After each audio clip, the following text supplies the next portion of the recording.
Machine में कपड़ा drain हो रहा है और आदि वाइब्रेशन ले रहा है ना, पूरा मशीन का वाइब्रेशन पूरा वाइब्रेट हो रहा है ना, मशीन कपड़ा सूख रहा है, ड्राई हो रहा है, तो उसको मजा आ रहा है। चाय खुद बना के पियो वो इंटरेस्ट ना लगता है, चाय कोई बना के दे तो ठीक है, इसीलिए हम चाय छोड़े देगी नहीं, अब बना के देगी नहीं, बोले कि हम बनाएंगे तो हमको भी लगेगा पीने का, तो हम ना पियेंगे तो हम बनाएंगे भी। आदि का दांत नहीं है, आदि नारियल कट कर रहा है। कल ही डेंटिस्ट के पास गया, आदि दांत इसका सारा हिल रहा है और आज आदि दांत पूरा नारियल कट कट कट करके खा रहा है। लाडो कह रही कि मैं भी खाने वाला वीडियो बनाऊंगी, क्या खाने वाला देखे तो जरा। अरे आज लाडो सेवई खा के दिखा रही है। मैं तो भूल ही गई थी कि मैं डॉक्टर से अपॉइंटमेंट लिए अपना दांत साफ कराने का, और इधर मैं सूजी का हलवा बना रही हूँ। अभी बज रहे 5:30 और मुझे 5:45 बजे तक डॉक्टर के पास होना चाहिए। तो अभी मैं कोशिश करूँगी कि मैं जितनी जल्दी हो सके ये हलवा बनाऊँ और तैयार होकर के तुरंत भागे भागे जाऊँ डॉक्टर के पास, क्योंकि वो बोले कि वो ज़्यादा देर रहेंगे नहीं, वो अपने दूसरे क्लिनिक चले जाएंगे। 5:45 की मेरी अपॉइंटमेंट थी डॉक्टर के साथ और अभी हो रहा है 5:50। तो हालांकि कंफर्मेशन के लिए जब कॉल आया था तो मैं उनको कह दी थी कि 6:15 का आप मेरा टाइम फिक्स कर दीजिए, लेकिन आई थिंक मैं 5:55 तक मैं पहुंच जाऊंगी, क्योंकि बेटे को भूख लगा था, वो लास्ट मोमेंट में डिमांड कर दिया कि सूजी का हलवा खाना है, तो उसके लिए मैं हलवा बना रही थी। पहुंच गई डॉक्टर के क्लिनिक। मैं आई हूँ डेंटिस्ट के पास अपना दांत क्लीन करवाने के लिए। दांत तो मेरा क्लीन है, लेकिन फिर भी मैं करवाने के लिए आ गई हूँ। 4 साल से दांत क्लीन नहीं कराई हूँ। वैसे तो कल डेंटिस्ट मेरा दांत चेक किए थे, कहते कि नहीं आपका दांत तो बहुत अच्छा है, और ऐसे भी मैं हेल्थ चेकअप के लिए मैं अपना दांत दिखाती हूँ तो सब लोग बोलते हैं हाँ गुड दांत बहुत अच्छा है, पूरा साफ़ है, बिल्कुल भी कैविटी नहीं है, क्योंकि मैं हर साल अपना दांत क्लीन करवाती हूँ। लेकिन 4 साल से मैं इस बार क्लीन नहीं कराई, और एक तो कोविड की वजह से भी मैं बीच में नहीं करा पाई। तो कल मैं बेटे के साथ आई तो मेरा मन बन गया कि नहीं मुझे भी दांत साफ़ करवाना है। तो अभी बज रहे हैं 6 और मैंने कल ही अपना अपॉइंटमेंट ले लिया था डॉक्टर से, तो अभी डॉक्टर आएंगे और दांत क्लीन करवाऊँगी। भीग गई मैं, बारिश हो रही थी। क्या हुआ? हाँ बेटा हम भीग गए। डॉक्टर मेरा दांत का तारीफ किया। हाँ क्या बोलते हैं? आपका दांत बहुत सुंदर है, कितना अच्छे से मेंटेन करके रखी है। उसको यकीन नहीं हुआ कि हम 4-5 साल से दांत क्लीन नहीं कराए हैं। अच्छा। हाँ उसको कहा कि आप लग नहीं रहा है कि आप काफ़ी टाइम से क्लीन नहीं कराए, आपका दांत बहुत साफ लग रहा है। ऐसे ही बोल दिया था, ऐसे मेंटेन करके रखिएगा। अच्छा है, तारीफ सुनने में अच्छा लगा होगा। मैं अपने दोनों बच्चों के साथ नीचे आई हूँ। ये दोनों भाई बहन फुटबॉल खेल रहे हैं, तब तक मैं आप लोगों के साथ बात कर लेती हूँ कि मेरी डॉक्टर से क्या क्या बात हुई। आधे घंटे तक मैं और मेरे हस्बैंड दोनों डॉक्टर से बात की डिटेल से, रिपोर्ट को लेकर के भी बहुत डिटेल से बात की, और डॉक्टर मुझे क्या बोले, कितने दिन ट्रीटमेंट के लिए वहाँ एडमिट रहना है, मैं सुनी ना। तो मैं अभी सोच में पड़ गई हूँ कि इतने दिन तक मैं कैसे रहूँ, क्योंकि वो बोले कि हाँ आपका सिस्ट जो है वो ठीक हो जाएगा। तो आप लोग अगर नहीं जानते हैं, क्योंकि बहुत सारे नए सब्सक्राइबर वो नहीं जानते हैं कि लास्ट ईयर ही मुझे लंग फाइब्रोसिस हुआ था और लंग्स में सिस्ट की शिकायत थी। तो मैं उनको अपना दोनों रिपोर्ट व्हाट्सएप की। तो सबसे पहले तो डॉक्टर रिपोर्ट अच्छे से देखे, क्योंकि बिना रिपोर्ट देखे वो किसी भी निर्णय में पहुंच नहीं सकते कि मुझे कौन सी थेरेपी दी जाएगी। सब कुछ डिटेल से बात हुआ कि मुझे कौन कौन सी थेरेपी दी जाएगी, कितने दिन एडमिट रहना है, और रूम चार्ज को लेकर के भी बात मेरी हो चुकी है। तो लेकिन खर्चा मेरा थोड़ा सा ज़्यादा पड़ रहा है, तो वो सारी बातें मैं इस वीडियो में आप सभी को बताने वाली हूँ कि क्या क्या बात हुई। तो सबसे पहले ये जो है ये साउथ के केरला के हैं। तो हिंदी में बात हो रही थी मेरी, क्योंकि इंग्लिश में मैं बात कर नहीं पाती, समझ लेती हूँ पर बात करना मेरे लिए टफ हो जाता है। तो हिंदी में तो बात कर लिए, टूटी फूटी हिंदी जो उनकी थी केरला जैसी।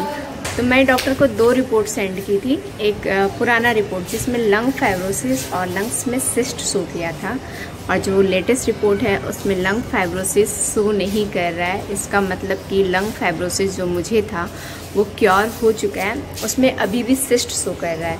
तो अब जो मेरा ट्रीटमेंट होना है वो लंग फाइब्रोसिस का नहीं होगा, क्योंकि लंग फाइब्रोसिस तो ठीक हो चुका है, लेकिन लंग्स में जो सिस्ट है उसका ट्रीटमेंट होना बाकी है। तो उसके लिए डॉक्टर ने मुझे बताया कि मुझे क्या क्या थेरेपी लेनी है और वो जो ट्रीटमेंट मुझे लेना है उसके लिए मुझे 30 डेज़ तक उनके पास एडमिट रहना पड़ेगा। तो पहले तो मैं बात की थी रूम चार्ज को लेकर के, तो वो बताए थे कि अभी मॉनसून ऑफ़र चल रहा है। मॉनसून ऑफ़र के वजह से अभी एक दिन का 4,500 रुपया पर डे के हिसाब से लिया जाएगा। तो अभी फ़िलहाल 30 डेज़ का बजट मेरा नहीं है। ऑब्वियसली एक सिस्ट को ट्रीट करने में तो 1 महीना तो टाइम लगेगा ही लगेगा, 7 दिन या 10 दिन में तो सिस्ट ठीक नहीं होने वाला है। बोले कि आपको 1 महीने के लिए एडमिट होना पड़ेगा और उसके बाद कुछ दिन के लिए मेडिसिन कंटिन्यू चलेगा, तो आपका जो लंग्स का जो सिस्ट है वो ठीक हो जाएगा, उन्होंने ऐसा बोला। डॉक्टर तो हिंदी में बात करने में बहुत ज़्यादा कंफर्टेबल नहीं थे, फिर वो बोले कि आपको इंग्लिश आती है बोलना और अगर कोई घर पे है तो मैं बोली कि नहीं, मेरे हस्बैंड को इंग्लिश बोलना आता है, आप उनसे बात कर लीजिए। फिर डॉक्टर मेरे हस्बैंड से इंग्लिश में डिटेल से बात की। हाँ, वो हिंदी में बात करते लेकिन उनकी जो हिंदी है टूटी फूटी है और उनको भी शायद हिंदी अच्छे से समझ में नहीं आती है, इसीलिए वो फिर मेरे हस्बैंड से बात की। फिर मेरे हस्बैंड डिटेल बताया कि हाँ मुझे क्या प्रॉब्लम हुई थी। तो आप लोग जो मेरे पुराने सब्सक्राइबर उनको आप लोगों को तो पता है कि मुझे कितना ज़्यादा हेल्थ प्रॉब्लम था लास्ट ईयर। पूरा मतलब लंग्स डैमेज हो गया था और लंग फाइब्रोसिस एक बहुत बड़ा बीमारी होता है, लेकिन अब ठीक हो गया है और बहुत मेहनत की हूँ ठीक करने के लिए। 10-10 घंटे 12-12 घंटे प्राणायाम की हूँ और अभी तक डाइट फॉलो कर रही हूँ। डॉक्टर से बात करने के लिए सबसे पहले तो मैं उनके वेबसाइट में गई, www.ayurvedayogavilla.com ये वेबसाइट है। इस वेबसाइट में जाकर के मैं चैट की थी, अपना नंबर छोड़ी थी, अपना सारा इशू बताई थी और वहाँ पे व्हाट्सअप नंबर भी है, तो उस व्हाट्सअप नंबर पे मैं अपना रिपोर्ट भी सेंड की थी।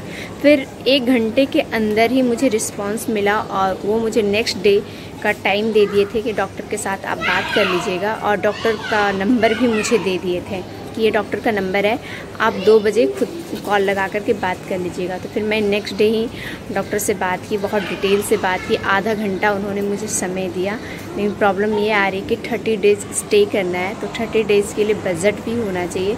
अभी फ़िलहाल मेरा बजट नहीं आ रहा है 30 डेज़ के लिए। मैं 10 दिन तक कर सकती हूँ पर 30 दिन मेरा नहीं हो पाएगा, तो मैं अभी प्लान बना रही हूँ कि जब 30 दिन के लिए बजट हो जाएगा तब मैं केरला जाऊँगी। तब तक के लिए मैं अभी लोकल में ही ट्रीटमेंट के लिए देख रही हूँ। यहाँ पे बात की हूँ तो अभी वहाँ पे मैं जाऊँगी सैटरडे को डॉक्टर से कंसल्ट करने के लिए, क्योंकि जब तक सिस्ट मेरा पूरी तरह से ठीक नहीं हो जाएगा तब तक मैं आयुर्वेदिक ट्रीटमेंट कंटिन्यू करती रहूँगी। और लंग्स में सिस्ट होना बहुत बड़ी बात है, इतनी आसानी से जाने वाले नहीं है। बाबा रामदेव बोलते हैं कि आप 1-1 घंटा कपालभाति करो, तो मैं तो दिन में 3-3 घंटे कपालभाति की। सुबह 1 घंटा, शाम में 1 घंटा और रात को सोने से पहले रात 12 बजे मैं 1 घंटा कपालभाति करके कंटिन्यू 9 महीने तक रही, पर सिस्ट मेरा नहीं गया। और अभी तक मैं परहेज में रहती हूँ, सात्विक भोजन करती हूँ, चाय कॉफ़ी नहीं पीती हूँ, मैदा रिफाइंड चीनी बाहर का जंक फूड फास्ट फूड ये सब खाती नहीं हूँ, तली हुई चीज़ें नहीं खाती हूँ, बस सात्विक आहार बॉयल खाना समझिए वो अभी तक मैं पिछले 1 साल से समझिए तो फॉलो कर रही हूँ। इतना क्यों, तब जाके मेरा लंग फाइब्रोसिस क्योर हुआ है। और सिस्ट के लिए भी मैं अभी तक प्रयास कर रही हूँ कि किसी तरह मेरा लंग्स का सिस्ट ख़त्म हो जाए। कोई कमेंट किया था कि आप हमेशा बीमार ही रहती हो, तो भाई ये सर्दी खांसी बुखार नहीं है कि 4 दिन बीमार रहे फिर ठीक हो गए, फिर वायरल फीवर आया ठीक हो गए। ये लंग फाइब्रोसिस और लंग्स में सिस्ट की बात नहीं कर रही हूँ। आप कुछ भी कमेंट कर देते हैं ना, तो वो सारे कमेंट जो है ना मेरे हस्बैंड पढ़ते हैं और मुझे बहुत बुरा लगता है कि मेरे सब्सक्राइबर लोग मतलब इस तरह के कमेंट करें। अच्छे कमेंट करते तो मेरे हस्बैंड खुश हो जाते हैं और ऐसे उठपटांग कमेंट आते हैं ना तो मुझे अच्छा नहीं लगता है, क्योंकि मेरे हस्बैंड पढ़ते हैं। तो लाडो मेरी आ चुकी है, वो खेल रही है यहाँ पे और लाडो को मैं लेके जा रही हूँ ऊपर। चलो खाना खाना है ना, तो ब्लॉग का एंड करेगी लाडो। ये हमेशा ब्लॉग का एंड करना चाहती है। तो tata bye bye. Tata good night नहीं, अभी रात नहीं हुआ है जो गुड नाइट करोगी। बोलो bye bye, take care. Bye bye, take care.